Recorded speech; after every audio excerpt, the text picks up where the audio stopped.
Hello दोस्तों, मैंने अपने पिछले वीडियो में आप लोगों को ये पीई ऑप्शन की स्ट्रेटेजी बताई थी। तो आज हम सीई ऑप्शन की स्ट्रेटेजी बनाएंगे, क्योंकि मेरे पास कुछ क्वेरीज आई हैं कि सीई ऑप्शन की स्ट्रेटेजी उनसे बन नहीं पा रही है, तो हम उसे बनाएंगे और मॉडिफाई करके देखेंगे। तो चलिए चलते हैं जीरो द स्ट्रीक के प्लेटफॉर्म पर और यहाँ आ जाते हैं स्ट्रेटेजीज में। स्ट्रेटेजीज में आने के बाद आपको क्रिएट न्यू स्ट्रेटेजी में क्लिक करना है। हमें निफ्टी का कॉल ऑप्शन चाहिए, तो हम यहाँ सर्च मारेंगे निफ्टी 50 और ये डायनामिक कॉन्ट्रैक्ट ऐड करेंगे।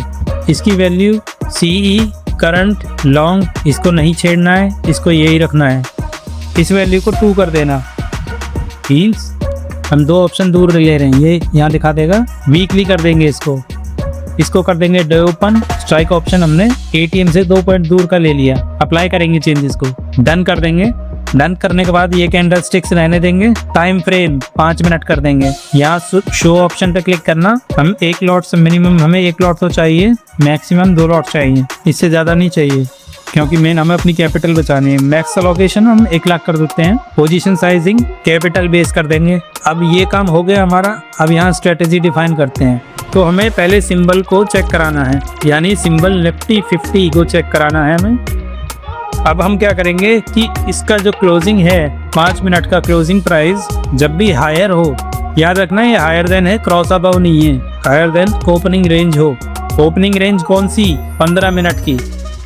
तो मैं इस स्ट्रेटेजी को थोड़ा कॉम्प्लेक्स बनाने जा रहा हूँ ताकि ये ज़्यादा हेल्पफुल हो हमारे लिए प्रीवियस स्ट्रेटेजी से। तो हमने क्या किया है, जब ओपनिंग रेंज 15 मिनट का जो हाई है ओपनिंग रेंज का, जब कैंडल बनी 15 मिनट के अंदर, उसने अपना हाई लो बनाया। उस हाई को जब 5 मिनट की कैंडल क्लोज कर दे, यानी 5 मिनट की कैंडल उससे ऊपर चली जाए, तो तब हमारी ये कंडीशन सेटिस्फाई होगी। अब दूसरी कंडीशन हम क्या डालेंगे? दूसरी कंडीशन हम डालने वाले हैं डेल्टा ऑप्शन। ग्रीक के अंदर डेल्टा आपने सुना होगा, नहीं सुना तो एक बार मैं एक्सप्लेन कर देता हूँ कि जब भी डेल्टा ऑप्शन बायर के फेवर में होगा तभी उसके प्रीमियम बढ़ते हैं ऑप्शन के। सॉरी दोस्तों, माफ करना अगर पीछे से थोड़ी बहुत आवाज़ आ जाए आपको, क्योंकि यहाँ काफ़ी शोर होता रहता है। मेरे लिए वीडियो बनाना मुश्किल हो जाता है इधर। मेरे पास और लोगों की तरह, प्रो लोगों की तरह ऐसा सेटअप नहीं है, बट रियली मैं हेल्प करना चाहता हूँ और इसमें मुझे भी मज़ा आता है थोड़ा टेस्टिंग में। तो आपने सुना होगा कि डेल्टा हमेशा जब भी ऑप्शन बायर के फेवर में होगा तभी उसके ऑप्शन का प्रीमियम बढ़ता है। अदरवाइज निफ्टी चाहे कितना भी बढ़ जाए, अगर डेल्टा में तेजी नहीं है तो उसका प्रीमियम तेजी से नहीं बढ़ता है। सपोज करो कि निफ्टी का प्राइस 1 रुपए से बढ़ रहा है, तो उस टाइम पे ऐसे मान के चलो कि आपके ऑप्शन का प्राइस 0.6% से बढ़ेगा अगर आपने आईटीएम लिया हुआ है। ठीक है, तो ये वैल्यू इस तरह होती है कि जब डेल्टा इंक्रीज होगा तभी ऑप्शन का प्राइस इंक्रीज होगा, और वो दोनों तब इंक्रीज होंगे जब निफ्टी का प्राइस इंक्रीज होगा। तो आपको चाहिए कि आपके खरीदने के बाद जो आपका ऑप्शन है वो उसका प्राइस ऊपर जाए, ना कि निफ्टी का प्राइस।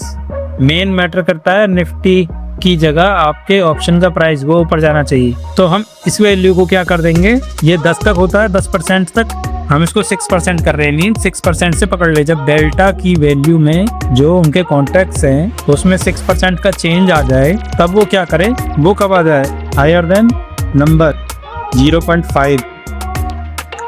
ये मैंने क्या किया, जब डेल्टा 0 से ऊपर होता है तभी ऑप्शन का प्रीमियम बाय साइड का, सी साइड का बढ़ना स्टार्ट होता है। जब डेल्टा यहाँ इसमें नंबर 0 से नीचे जाता है डेल्टा का, तब कब आपका इसका सी का ऑप्शन घटना स्टार्ट होता है। तो हम चाहते हैं यहाँ कि हमारा डेल्टा हमेशा 0 से ऊपर रहे, तो हमने यहाँ वैल्यू डिफाइन कर दी 0.5। तो ये कैसे चलेगा, -1 to 1 चलता है। ये -1 to 1 कैसे चलता है, जब 0 से लेके जब -1 तक जाता है तब पी के वो बढ़ते हैं प्राइस, और जब ये 0 से लेके 1 तक जाता है तब आपके सीई के प्राइस बढ़ते हैं। होप आपको थोड़ा बहुत अंडरस्टैंडिंग आ गई होगी। तो हमने ये वैल्यू डिफाइन कर दी है, इसीलिए 0.5 कि हमारा निफ्टी डेल्टा का कॉन्ट्रैक्ट जब 6% से बढ़े और उसका डेल्टा जब 0 से ऊपर रहे, तब ये दोनों कंडीशन मैच होंगी, क्योंकि मैंने मैच ऑल लगाया हुआ है। दोनों कंडीशन मैच होने पे बाय करेगा। स्टॉप लॉस कहाँ रखेंगे, मान लो मैं 10,000 लेके जा रहा हूँ, मैं कहता हूँ कि मेरे को तो अपना 0 कराना है ऑप्शन, तो मैं आपको एक बड़ा सा नंबर डाल के दे दिया मैंने। आप इसको 5% 10% अपना टेस्ट करके देख लेना कि भाई टारगेट आपको 50% चाहिए, स्टॉप लॉस आपको 10% चाहिए, उस पर आप करके देख लेना। मैं आपको ये दिखाता हूँ कि जब हम इसको ओपन छोड़ देते हैं तब हमें क्या फ़ायदा होता है। जैसे आजकल आपका निफ्टी तेज भाग रहा है, पॉजिटिव चल रहा है, तो उस टाइम पे ये वाली स्ट्रेटेजी काम आएगी। और जो मैंने आपको पीई ऑप्शन की स्ट्रेटेजी यहाँ बना के दिखाई थी वो तब काम आएगी जब आपका मार्केट नेगेटिव चल रहा होता है। साइडवेज मार्केट के लिए हम फिर कभी देखेंगे कि क्या स्ट्रेटेजी बनाई जा सकती है कि साइडवेज मार्केट में भी हम प्रॉफिट कमाएं। अभी के लिए ये समझ लीजिए बस। ठीक, ये स्ट्रेटेजी होगी। डेली साइकिल 1 रख दी। टाइम फ्रेम हम यहाँ 11 रखने वाले हैं। 11 बजे तक आपका निफ्टी हो जाएगा सेटल हर तरीके से। लास्ट एंट्री हम कब रखेंगे? लास्ट एंट्री हम रखेंगे 3:20 तक, बस उससे ज्यादा नहीं। 3:20 तक ले ले बस एंट्री। इसके ऊपर ये हो गया 3:20। अभी हमारी कंडीशन हो गई है सारी। एक बार आप सारी कंडीशन देख लेना, ना समझ में आए तो वीडियो को रिपीट कर करके देख लेना, समझ में आ जाएगी। अब मैं करता हूँ सेव इन बैक टेस्ट।